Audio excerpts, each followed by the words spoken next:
এই আপনি আমার ভাইকে মারছেন কেন? আপনার ছোট ভাই? হ্যাঁ। আপনার ছোট ভাই একটা বেয়াদব। ও কি করছে? কি বেয়াদবি করছে মানে? ও রাস্তাঘাটে বেয়াদবি করে। ও যা ইচ্ছা তা করছে, আপনি আমার কাছে বিচার দিতেন। আপনারা বলেন এখন কি হয়েছে? এখন আমি পুলিশকে কল দিয়ে আপনাকে ধরাই দিব। পুলিশে দিবেন মানে? এক্সকিউজ মি, আসলে আপনাকে কি বলবো, আপনার বড় ভাইটা আছেন একটা বেয়াদব। বেয়াদবি করলে কি ছাড় দেওয়া যায় বলেন? কি বললেন? বড় ভাই? ও আমার ছোট ভাই। কি বলতেছেন? আপনার ছোট ভাইটা হ্যাঁ। মানে আপনার বড় বোন? না, আমার তো বিশ্বাস হইতেছে না।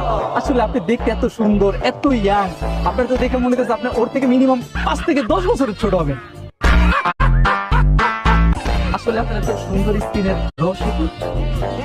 আসলে আমি বুঝছো স্কিন কেয়ার করি, আর সকালে ব্ল্যাক কফি খাই, স্কিনে সিরাম ইউজ করি, তারপর টোনার ইউজ করি। জোস। আসলে আমার মনে হয় কি